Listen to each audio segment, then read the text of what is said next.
اللهم صل وسلم دائما ابدا على حبيبك خير الخلق كلهم هو الحبيب الذي ترجى شفاعته لكل حول من الاحوال مقتحم بلغ العلا بكماله كشف الدجى بجماله حسنت جميع خصاله صلوا عليه وآلہ۔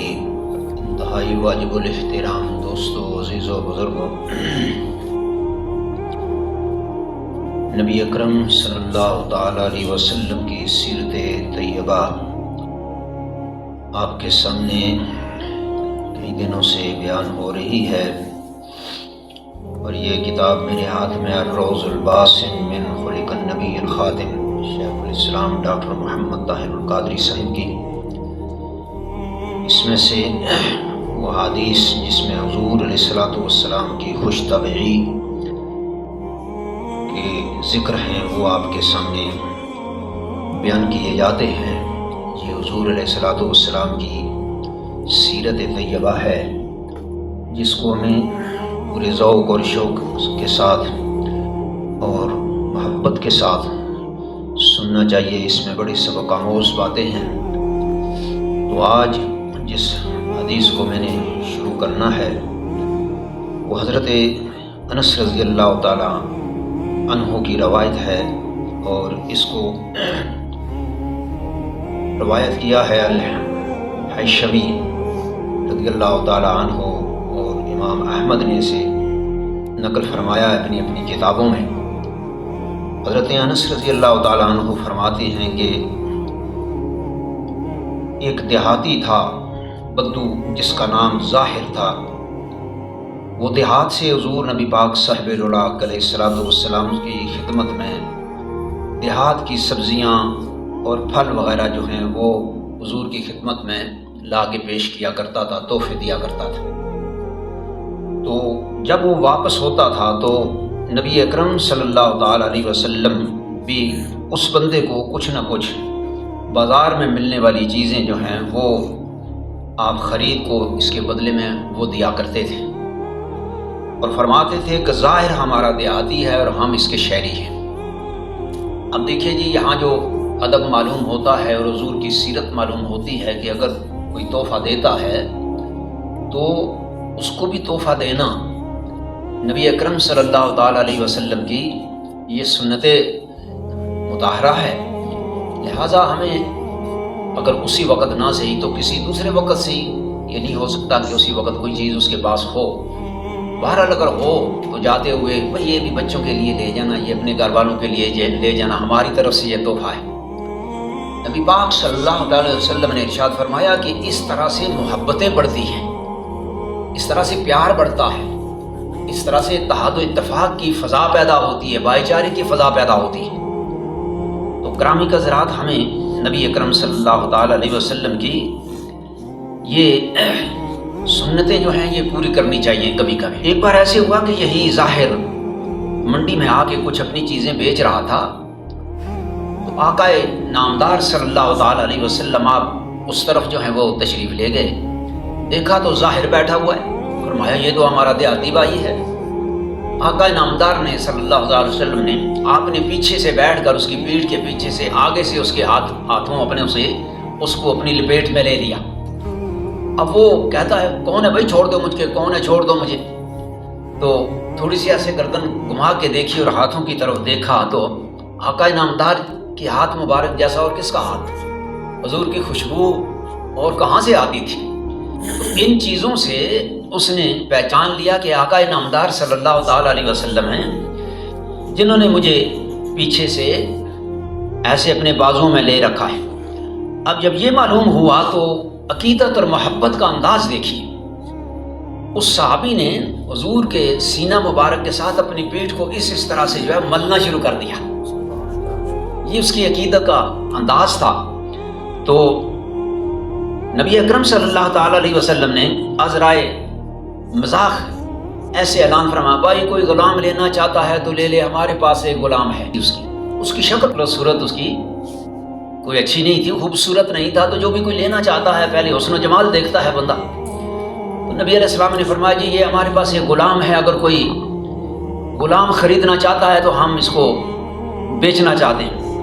وہ کہنے لگا یا رسول اللہ صلی اللہ علیہ وسلم مجھے کون خریدے گا؟ میری شکل کوئی دیکھے گا تو مجھے کون کوئی جو ہے وہ خریدے گا؟ اگر کوئی خرید بھی لے تو یا رسول اللہ آپ کو بہت کم قیمت ملے گی میری۔ اللہ اکبر، یہ اس کی محبت اور عقیدت تھی جو نبی اکرم صلی اللہ تعالی علیہ وسلم سے تھی۔ تو اس سے یہ بھی معلوم ہوا کہ ہمیں کبھی کبھی اپنے دوستوں سے، اپنے واقف کاروں لوگوں سے اس طرح کی جو ہے وہ مذاق اور خوش طبعی جو ہے وہ کرنی چاہیے۔ اس سے ہوتا یہ ہے کہ اس سے محبت پیدا ہوتی ہے، تو اس سے برا نہیں منانا چاہیے۔ یہ آپس میں تھوڑی سی فرینکنس جو ہے یہ نبی علیہ الصلوۃ والسلام کی سنت ہے۔ آپ خود جو ہیں لوگوں سے تھوڑا سا فرینک ہوا کرتے تھے، ایسے نہیں کہ جناب لی جس طرح آج ہماری مائیں بہنیں ہیں، کوئی مولوی کو دیکھ لیں تو بچہ بھی ساتھ ہو، اے بابا آنا بھی مارسیا، تو یہ چیزیں نہیں ہیں، بلکہ آپ کو چاہیے کہ بابا جان آ رہے ہیں، آ کے بیٹا جاؤ بابا جی سے ہاتھ ملاؤ، بابا جی سے ہاتھ ملاؤ، بابا جی کو سلام کرو۔ تو ہم بابا جی کو جنرلی ہوا بنا لیتے ہیں اور بچے کو اس سے ڈراتے ہیں، اب بابے کے پاس بچے نے کب آنا ہے؟ تو یہ ہماری زندگی میں یہ آداب کب آئیں گے، کس وقت آئیں گے؟ ہم نے نہ سیکھے ہیں، نہ کسی نے سکھلائے ہیں۔ تو جب اس طرح کی بات میرے بھائیوں، دوستوں اور میری بہنوں، اگر کوئی ہمارے علم میں آ جائے تو اس پر عمل جو ہے وہ کرنا چاہیے، اس میں بڑا اجر و ثواب ہے۔ اور یہ سمجھ کے کہ یہ میرے پیارے نبی حضرت محمد مصطفیٰ صلی اللہ تعالی علیہ وسلم کے انداز ہیں، یہ ان کی ادائیں ہیں، تو اس وجہ سے جب کرے گا تو اللہ تبارک و تعالیٰ اسے، اگر کسی کے ساتھ اس طرح کی خوش طبعی بھی کرے گا تو پھر بھی اللہ پاک انہیں اجر عطا فرمائے گا۔ اگلی ایک حدیث ہے، حضرت ابن ابی الورد اپنے والد حضرت ابو الورد سے روایت کرتے ہیں کہ انہوں نے بیان کیا کہ نبی اکرم صلی اللہ تعالی علیہ وسلم نے میری طرف دیکھا تو مجھے میری رنگت کو دیکھ کر آپ نے مجھے ابو الورد یعنی تازہ پھول، فرمانے لگے بھائی تو تازہ پھول ہے، خوش رنگ تھا نا، اچھا اس کا چہرہ تھا، رنگ اچھا تھا۔ تو اس کے بعد ان کا جو لقب ہی ابو الورد پڑ گیا، ورد کہتے ہیں پھول کو۔ تو صحابی کہتے ہیں کہ اس کے بعد جو ہے صحابہ کرام کو حضور علیہ الصلوۃ والسلام نے کچھ القاب دیے، جس طرح حضرت علی کو ابو تراب کہا، ابو تراب۔ اب یہ کیوں ہوا؟ ایک بار حضور علیہ الصلوۃ والسلام کسی وجہ سے گھر سے کوئی بات ہوگی تو آپ مسجد میں چلے گئے، وہاں جا کے لیٹ گئے، اور جب لیٹے تو آپ نے جا کے ان کو اٹھایا اور آپ کے ساتھ مٹی لگی ہوئی تھی، کبھی کروٹ بدلی نا تو مٹی لگ گئی تھی۔ تو نبی علیہ الصلوۃ والسلام نے آپ کو نام نہیں بلایا بلکہ خوش طبعی کے طور پر فرمایا گم یا ابو تراب، اے مٹی والے اٹھ، مٹی والے۔ تو نبی پاک صلی اللہ تعالی علیہ وسلم کے اس دیے ہوئے لقب کو اتنی شہرت ملی کہ حضرت علی المرتضیٰ کی کنیت ہی ابو تراب پر پڑ گئی۔ جو بھی اس آپ کو بولتا، یہ عربوں میں اس طرح کی جو چیزیں ہیں ان کی بڑی اہمیت ہوتی ہے۔ اسی طرح سے حضرت ابو ہریرہ، ہیرن کہتے ہیں بلی کو، ہیر، تو یہ کبھی کبھی ایک بلی کا چھوٹا بچہ کبھی یہ پکڑے رکھتے تھے، اپنے ساتھ رکھا کرتے تھے، اسے پیار تھا ان کو۔ تو ان کو جب آپ نے دیکھا، وہ بلی بھی ساتھ ہی ان کے تھی، تو آپ نے ان کو ابو ہریرہ کہہ دیا، بلی والا۔ کیا جی ابو کسے کہتے ہیں؟ ابو باپ کو بھی کہتے ہیں، ابو جو ہے والا بھی، گھر والا، یا اس طرح یہ القاب عربوں میں جو ہے وہ چلتے ہیں۔ ہمارے ہاں تو اس طرح کی کوئی بات جو ہے وہ چلتی نہیں ہے، بہرحال وہاں یہ چیزیں جو ہیں جو چلتی ہیں، اور وہ لوگ جو ہیں اس پہ کوئی کسی قسم کی جو ہے وہ کباہت محسوس نہیں کرتے۔ اب آگے ایک حدیث آ رہی ہے جی، بڑی پیاری حدیث ہے اور بڑا پیارا یہ واقعہ ہے۔ ام سلمہ رضی اللہ تعالیٰ عنہ آپ سے روایت ہے کہ حضرت ابو بکر صدیق رضی اللہ تعالیٰ عنہ کے خلیفہ اول اور خلیفہ بلا فصل تجارت کی غرض سے آپ شام کے شہر بصرہ کا قصد فرمایا، تو آپ کے ساتھ دو بدری صحابی نعیمان اور سویبت بن حرملہ، یہ دو صحابی ہیں، نام ہیں ان کے، یہ بھی آپ کے ساتھ تھے۔ تو حضرت سویبت بن حرملہ زیادہ راہ کے نگران تھے، یعنی کھانے پینے کی چیزیں جو سامان ضرورت پڑتا ہے یہ ان کی ذمہ داری تھی کہ یہ آپ نے پاس رکھنا، اس کی نگرانی آپ نے کرنی ہے۔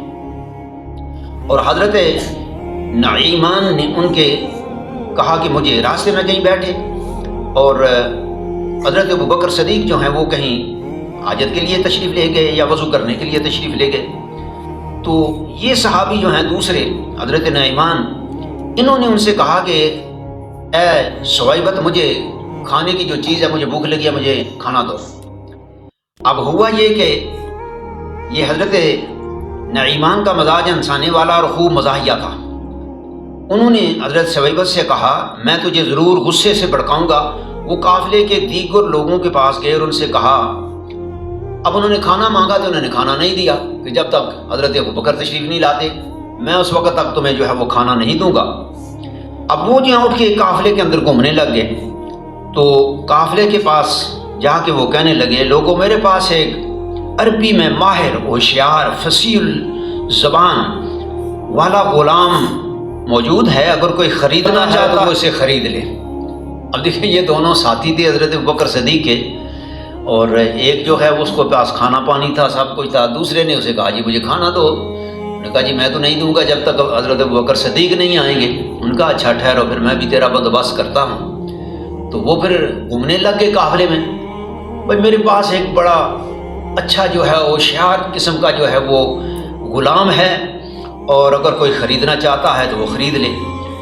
لیکن وہ بڑا چرب زبان تھا اور کہے گا کہ میں آزاد ہوں، یعنی جب میں کہوں گا جی یہ غلام ہے وہ، لیکن وہ بڑی لمبی زبان ہے اس کی، وہ کہے گا جی میں غلام نہیں ہوں، میں آزاد ہوں۔ تو آزاد کو تو خریدا نہیں کرتے تھے نا، تو وہ کہے گا کہ میں آزاد ہوں، غلام نہیں ہوں، اس وجہ سے تم اسے چھوڑ دو گے، اور اگر اس وجہ سے تم نے بعد میں اسے چھوڑ دینا ہے تو تم رہنے دو، اور میرے ساتھ میرے غلام کا معاملہ خراب نہ کرو، پکا کی دس۔ لوگوں کو جس نے جو وہ خریدنے کا ارادہ کیا انہوں نے پکا کیا، ان کا جی بعد میں اس کو اگر تم چھوڑ دو تو پھر ابھی نہ خریدو، معاملہ خراب نہ ہو۔ تو انہوں نے کہا نہیں، بلکہ ہم 10 نوجوان اور اونٹنیوں کے بدلے میں آپ سے وہ غلام خریدیں گے۔ کہنے لگے جی 10 اونٹنیاں بھی آپ کو دیں گے، اور کچھ ہمارے پاس غلام بھی ہے، اگر تمہارا غلام اچھا ہے تو ہم وہ غلام بھی دیں گے اور اونٹنیاں بھی تم سے کو دے کر وہ غلام جو ہے ہم خرید لیں گے۔ اور انہوں نے اپنے غلاموں کو کہا کہ جاؤ بھائی اونٹنیاں جو ہے وہ پکڑ کے لے آؤ، تاکہ یہ اونٹنیاں دے کر ان سے ہم یہ غلام خرید لیں۔ وہ لے آئے، پھر ان لوگوں سے کہا کہ وہ غلام کہاں ہے، اسے پکڑ لو۔ اب وہ 8-10 بندے تھے، انہوں نے دوڑ کے اس بندے کو پکڑ لیا۔ اب وہ کہتا رہا جی میں غلام نہیں ہوں، جی میں غلام نہیں ہوں، بہت شور اس نے ڈالا، لیکن اس نے تو پہلے ہی پکا کیا ہوا تھا نا سودا۔ ان کو بتایا، وہ لوگ حضرت صہیبت کے پاس آئے اور کہا ہم نے تمہیں خرید لیا ہے۔ اور حضرت صہیبت نے کہا کہ او یارو میری بات سنو، میرا یقین کرو کہ وہ شخص جس نے مجھے غلام تمہارے اوپر ظاہر کیا وہ شخص جھوٹ بول رہا ہے، میں تو آزاد ہوں، غلام نہیں ہوں۔ انہوں نے جواب دیا، اس نے ہمیں تمہارے بارے میں یہ سب کچھ بتا دیا ہے کہ تم بڑے چلاک ہو، تیری زبان بڑی لمبی ہے، اور تو جو ہے اس طرح کی باتیں کر کے ہم سے اپنی جان چھڑائے گا۔ لہذا انہوں نے ان کے گلے میں رسی ڈالی اور انہیں لے کے چل پڑے۔ اتنی دیر میں حضرت ابوبکر صدیق رضی اللہ تعالیٰ عنہ تشریف لے آئے، تو انہیں سارا قصہ بتایا گیا۔ تو آپ اپنے ساتھیوں سمیت ان کے پاس بھاگتے ہوئے گئے اور کہا وہ یارو ایسی ہے بات کہ یہ بندہ غلام نہیں ہے، یہ آزاد ہے، اس نے تمہارے ساتھ تمسخر کیا ہے، اور اپنی اونٹنیاں واپس لے لو اور اس بندے کو جو ہے وہ آزاد کر دو۔ اس طرح سے حضرت صدیق اکبر رضی اللہ تعالیٰ عنہ آپ نے اس بندے کو جو ہے وہ آزاد کرایا۔ تو میرے بھائی اور دوستوں، نبی پاک صلی اللہ علیہ وسلم سے ان صحابہ کرام نے اس طرح کی خوش طبعی سیکھی تھی، اور یہ آپس میں اس طرح سے کرتے تھے۔ تو اللہ تبارک و تعالیٰ نے ان کو بڑے مراتب عطا فرمائے ہیں۔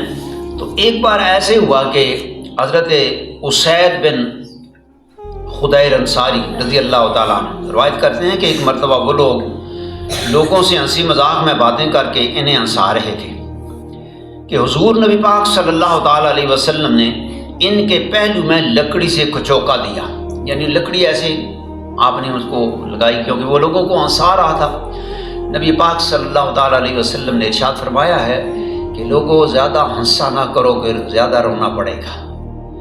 زیادہ ہنسنے سے انسان کا چہرہ جو ہے اس کا نور ختم ہو جاتا ہے، اور خود نبی پاک صلی اللہ تعالیٰ علیہ وسلم کی سیرت پاک ہے کہ کبھی بھی آپ نے کاکا مار کے جو ہے وہ نہیں ہنسے۔ جس طرح ہم منہ کھول کے جو ہے نا وہ ہنستے ہیں، آپ تبسم فرمایا کرتے تھے، کبھی اس طرح سے آوازیں جو ہیں وہ نکلا نہیں کرتی تھی۔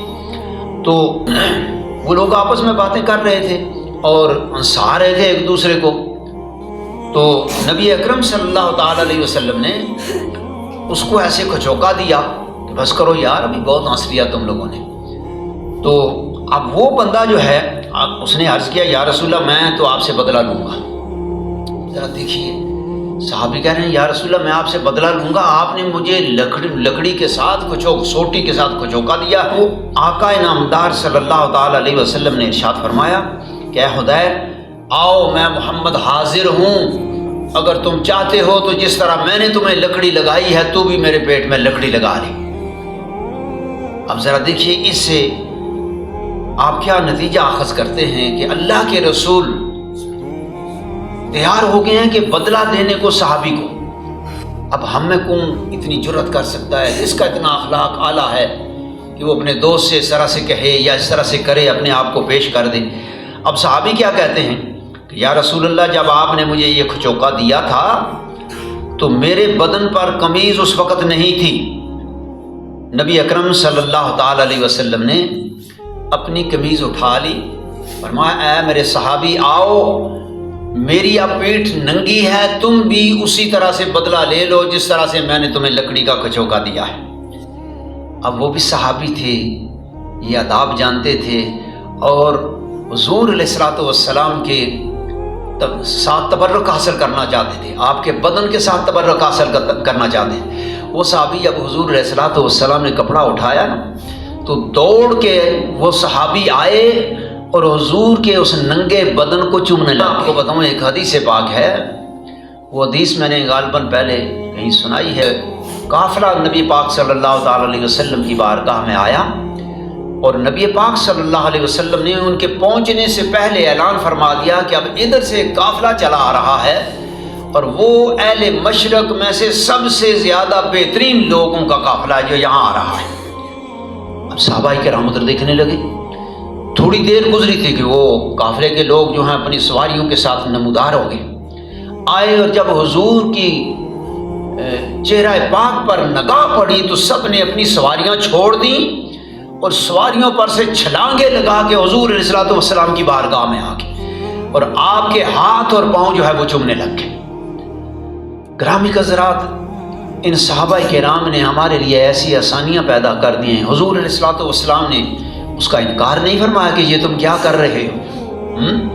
یہ عقیدت اور محبت ہوتی ہے جی، اور عقیدت اور محبت کے لیے کسی دلیل کی ضرورت نہیں ہوتی، کسی دلیل کی ضرورت نہیں ہوتی۔